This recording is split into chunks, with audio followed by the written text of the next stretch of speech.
in your area, and it's because today of this story.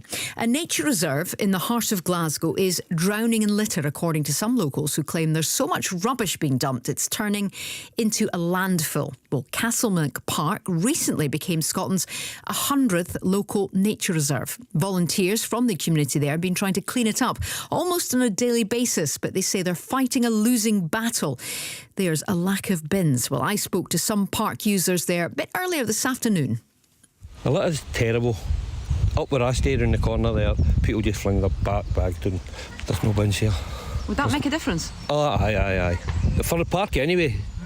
But the young ones just burn them. You need to get ones that couldn't burn. Concrete maybe. It's actually not too bad here. It's not too bad, but sometimes it should be bins, you know. It makes people take it home in the bin bags they bring with them. But it would be a bit more practical and convenient if there was more bins about. If it's going to keep the place good, it's worth it. There should be more bins about. It would make a big difference, Paul, definitely. Well, that was some of the park users today. I also caught up with Dagmara and her husband Gregory from Friends of Castlemilk Park. They spend hours picking up litter, and they also gave me a tour of some of the worst affected areas. We drowning in litter. Pretty much we even tried to clean every single day some of the paths, but next day coming back and it's all over again. Basically, you know, the rubbish is absolutely everywhere. What kind of rubbish are you finding? And it sounds as though it's almost like a full-time job having to clear it up, Gregory. It's virtually anything. It could be from bikes. We've had some motorbikes being dumped in the park. We've had beds, chairs, small, big, generally anything you can think of. Occasionally it looks like a tradesman come in and just unloaded the van. All the rubbish are just sitting below no dumping sign. Yes. That just kind of shows it's brazen, isn't it? Yeah, it shows you the scale of the problem. We called it the death canyons. There are a few places, they are basically valleys of the little streams, and it looks like Death Valley because there is such a pile of rubbish you would not even imagine. It's extremes, isn't it? Because even if you just listen for a moment, there's some beautiful wildlife you can hear around us as well, isn't there? Yeah, there is a lot of wildlife here. So we have the biggest population in Glasgow of badgers, and obviously they are under protection. We have obviously deers. We have other lots of birds, etc. You can hear the birds, can't you? Yeah, they are absolutely everywhere. This should be protected area now.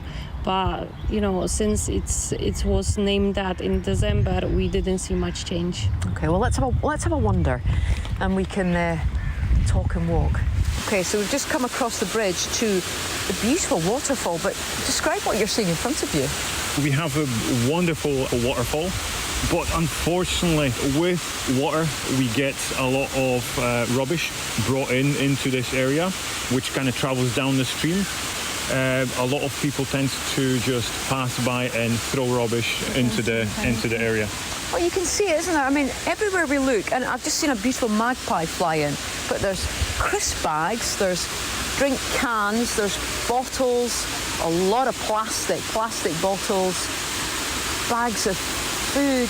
And then there's a magpie literally bathing beside all that rubbish. And this burn is actually one of the burns that trouts and other wild fish travel to actually breed. So, you know, it shows you that the nature and the animals are directly affected by what is happening here. Because it's just full of plastic, isn't it? It is. I mean, it's not just the plastic. It is like toys, old bikes, shopping carts. Pretty much anything you can think of is actually in here. We also have problems with people throwing rubbish into the pond itself. We're not really allowed to enter, despite it being pretty shallow. It is deemed as a health and safety risk, so cleaning anything from the pond is a huge problem for any of the volunteers or any people who are maintaining the park itself. We've been walking for quite a while now. We're by the pond. I haven't seen a bin yet.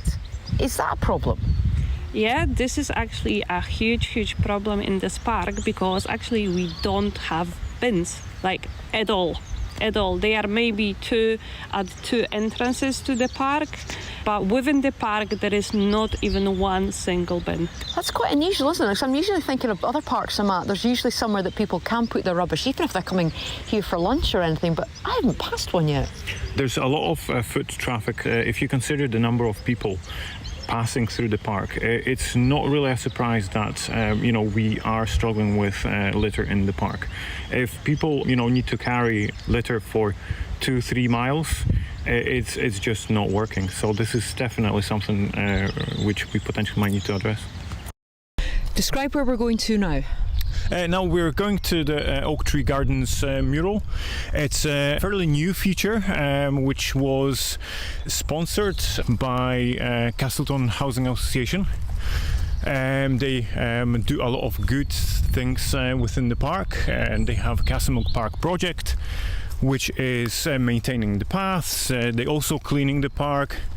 We've recently had a tree planting session, so we generally try to do a lot of kind of good work around the park. And the murals are beautiful. The butterfly, frogs. Oh, look at flowers. That's stunning, actually. Yes, there's only one problem, as you can see. There's a lot of litter, and it's a very common place for us to find mattresses dumped, mattresses being kind of lit on fire. Something's been set on fire there, haven't they? Yeah, there's just so much stuff, and it's non-stop. Well, that was Dagmara and Gregory speaking to me earlier today. We asked Glasgow City Council to speak to us, but they told us that no one was available. We do have a statement from Castleton Group, the Castleton Housing Association, which looks after the park. Before we hear that, they did say that they've worked hard for many years to maintain the park, and it's regularly used by community members. They told us that they encourage people to take their litter away with them. They sent us this statement, which is read by one of our producers. When we started the project in 2010, the pathways were overgrown and the steps eroded. Overgrown vegetation meant that often pathways were blocked. The pond was silted up. Bins were frequently burnt out in the pathways. There were no signs or lights, and it was full of fly tipping and antisocial behaviour. Local people would not go into the woodland as they felt too unsafe. At one point, several burnt out cars had to be removed and countless shopping trolleys. The work to improve the park is very much a team effort. With funding from the Forestry Commission, Castleton employs a community woodland officer. We've run local employment programmes training over 100 people who reinstated the pathways over a period of 6 years.